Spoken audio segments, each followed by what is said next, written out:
I really am happy to be here today to be at the opening of the third International One Health Central and East Africa Conference on harnessing One Health for global health security.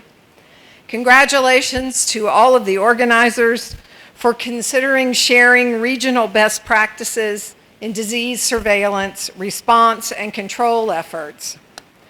As you well know, in today's globally connected world, disease threats can spread faster and more unpredictably than ever before. And as we've just heard, this is only going to continue to get worse. That is why the U.S. government is so passionate about advancing the Global Health Security Agenda, GHSA, which is a growing partnership launched just in 2014 to help make the world safer and more secure from infectious disease threats.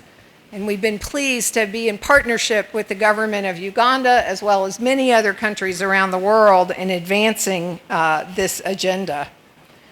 The U.S. government further reiterated its commitment when we included health security in our 2017 National Security Strategy. When we launched our Global Health Security Strategy in 2019, and joined with most, if not all, of the countries represented in this room to extend the GHSA to 2024.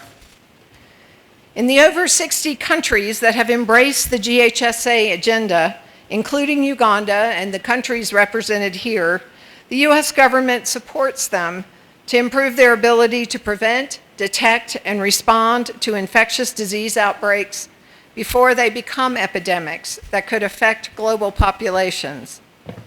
These efforts are often undertaken collaboratively by our agencies and programs, including the Departments of State and Defense, USAID, the U.S. Centers for Disease Control and Prevention, the President's Malaria Initiative, and our National Institutes of Health. One Health, an approach that looks at the interrelatedness of disease spread from animals, humans, and the environment, is a cornerstone of GHSA. History has shown us that nowhere is One Health collaboration more important than in early prevention in animal hosts before outbreaks spread to people. We can look at the 1918 Spanish flu that killed millions of people, the SARS outbreak that cost us billions, the recent Zika outbreak, and in Uganda here, plague, anthrax, Crimean Congo fever, malaria, yellow fever, the list goes on. One Health collaboration mechanisms such as this meeting provide us with enormous opportunities to share lessons to ensure success of the global health security agenda. An agenda that is only going to become more critical, as we've heard, given all of these mega trends that we will be facing in the coming decades. I am happy to note that we have made progress, not just globally, but also in Africa. Over the past decade, at least 10 African countries have established mechanisms for One Health government collaboration.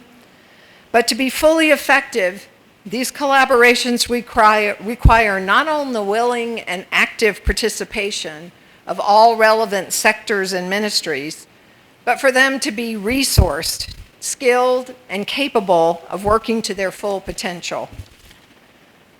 The U.S. government works with national ministries of health, plus ministries of agriculture, wildlife, and environment, and other partners to build core public health capacities in disease surveillance, laboratory systems, workforce development, and emergency management, as well as other critical areas of the GHSA. Here in Uganda, we supported the Ministry of Health to establish the National Public Health Emergency Operations Center based on our own Emergency Operations Center in the United States. The Public Health Emergency Operations Center boasts a system to monitor threats in real time through trained disease detectives under our field epidemiology program, rapid response teams at the ready, and a network of national laboratories to diagnose and rapidly identify the source of illness.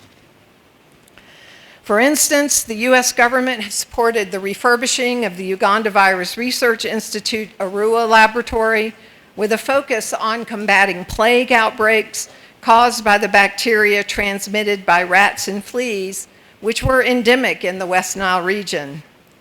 These investments in combating plague in Uganda have resulted in no human cases in Ugandans since 2015 and rapid detection of the recent cases that crossed the border to seek care. Previously, we used to provide reference laboratory services for Uganda and the East Africa region from our CDC labs in Uganda, in Atlanta. Today, with the CDC-supported National Biosafety Level 3 reference lab for viral hemorrhagic fevers at UVRI, we have been able to detect and confirm several outbreaks in Uganda and from the Democratic Republic of Congo with reduced response times from a high of 30 days to less than 48 hours, and as we've seen in the recent outbreak, less than 12 in some cases, depending on where we have to bring the specimen from. Confirmation of the recent positive Ebola case in Kasese just a few weeks ago is simply one of the latest examples of the capacity that exists here in Uganda, and this is commendable progress, but we know we have a lot more work to do together. In fact, the theme of this conference could not be more fitting, as we are now in the 11th month and closing in on a full year of the world's second largest Ebola virus disease epidemic since the virus was first identified in 1976. The complexities of this epidemic are challenging response efforts in every way. And as a veteran of the fight against the West Africa Ebola epidemic, I was the U.S. ambassador in Liberia throughout that outbreak. I can tell you that it's frustrating in some ways to watch. While we have many more tools and we have been able to deploy them, we obviously still have a lot more work to do to figure out how we can move more efficiently and effectively to put these kinds of outbreaks to an end as quickly as possible. But it's heartening to see and heartening to have the opportunity to work with a number of Ugandans, some of whom came to our help in Liberia and in Sierra Leone during the West Africa outbreak. So it's nice to see just what capacity actually exists here. Honorable Prime Minister, I congratulate Uganda on embracing the concept of the global health security agenda, understanding its fundamental importance, and helping support activities that build the capacity of the country to detect and respond to these diseases. So congratulations to you, the government, and all of those who are involved in working on this important issue.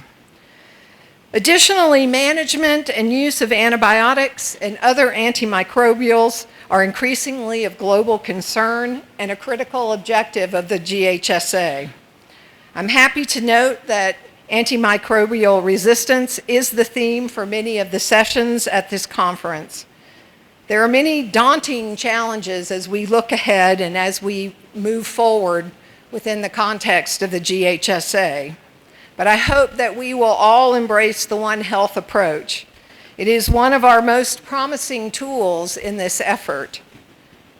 In closing, I wish to applaud the organizers again of this conference for making One Health a key priority of the GHSA.